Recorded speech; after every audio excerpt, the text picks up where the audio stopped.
Okay, students, let us to continue the remaining questions. We have already discussed it up to question number 13. Let us go to question number 14. What is the SI unit of electric dipole moment?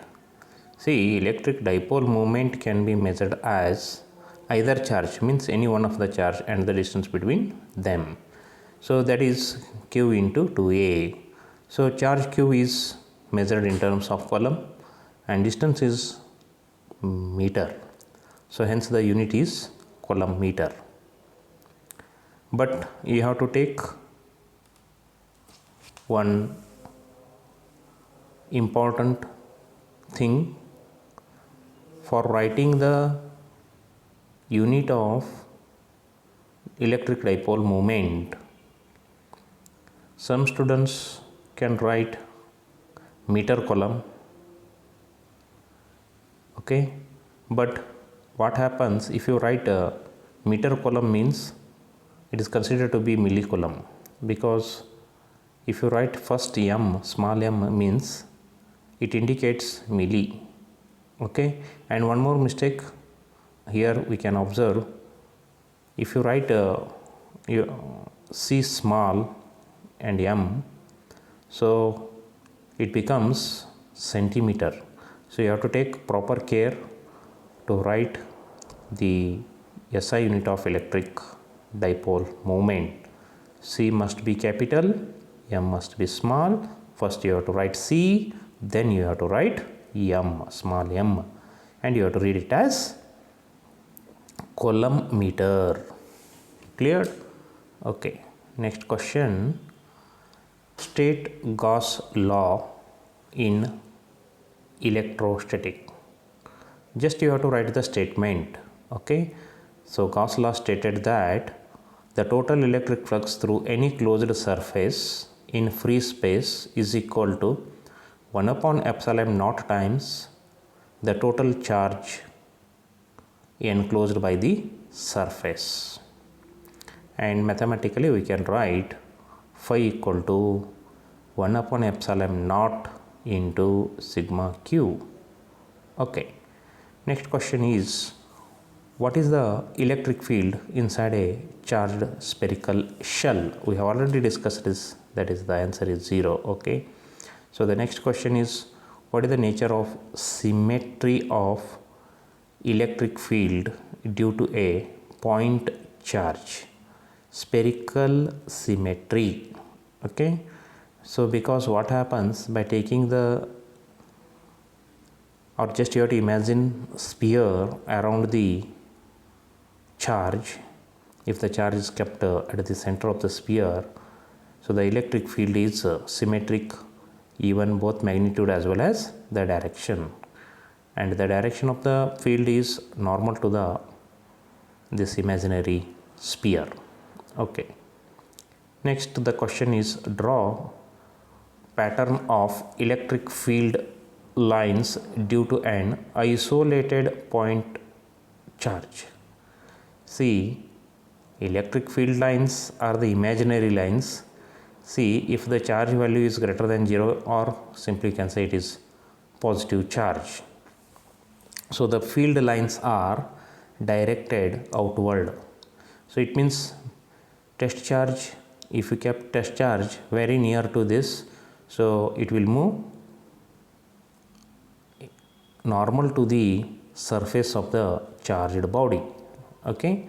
So here the different imaginary lines are drawn, and these lines indicates electric field lines, and the field lines are outward because the charge is positive.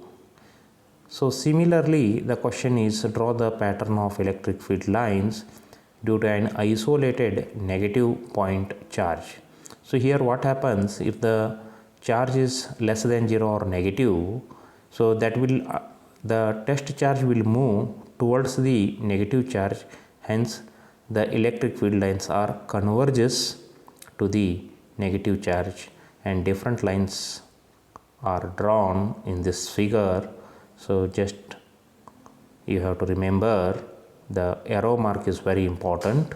Only the difference of first one and this one is the arrow. Okay, so go for next question. Draw the electric field lines due to equal charges. See, by taking two equal charges, okay, so in this figure both are negative charges, means less than 0. So how the test charge will be moved? So just you have to think properly. Okay, so then definitely you will get the idea of how to draw the electric field lines due to like charges. Even by taking two positive charges, you have to draw the same figure, only the arrow mark is opposite. Okay, next one is here, unlike charges, draw the pattern of electric field lines due to equal unlike charges. The charges are unlike, so it means one is positive charge, another one is negative charge. So the test charge is repelled by this positive charge and attracted by this negative charge, hence the test charge will move in different positions.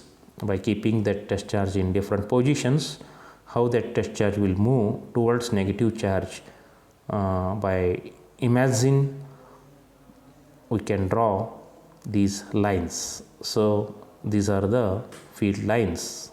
Okay, then go for next question. Draw the pattern of electric field lines due to uniformly electric field. See, if the field is uniform, then the field lines are parallel. So it means by taking the field any point, so we'll get the same. Cleared? Okay. Then go for next question.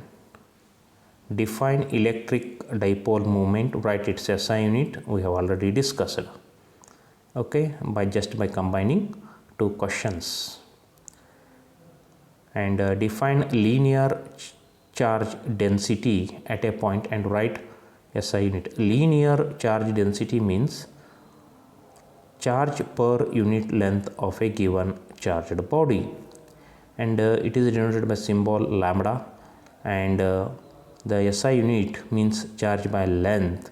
Charge is in coulomb and length is in meter, so coulomb per meter. Cleared? So the linear charge density is defined as charge per unit length of a linear charge. Okay, then define surface charge density at a point and mention its SI unit. Surface means for area, so simply you have to write surface charge density means charge per unit area, and the unit of area is meter square, so hence we will get the unit is coulomb per meter square. Cleared? Okay, next question is volume charge density. So this one is also similar, charge per unit volume, and the unit of volume is meter cube, hence the SI unit is coulomb per cubic meter. Next one is define electric field, or the question may be electric intensity or electric field strength. Okay, and SI unit. So we have already discussed, it is the force experienced by unit positive charge, and the unit is Newton per coulomb or volt per meter. So the next question is, what is an electric flux? Give its SI unit. So electric flux over a given surface is the scalar product of field and its surface area, or E dot ds. E is the field, ds is the surface area. So dot product of these two is the field into area gives flux. So its unit is voltmeter or Newton meter square per coulomb. Write the expression for torque acting on an electric dipole placed in a uniform electric field and explain the terms. Okay, so here torque is, we have already known about the torque is the rotational effect of force or turning effect of force. Okay, so here that is force per unit charge is field. So and torque is measured force into arm distance. So hence we'll get PE sin theta, or the cross product of electric dipole moment and electric field. Okay, so in next video we have to discuss the remaining questions. Okay, thank you.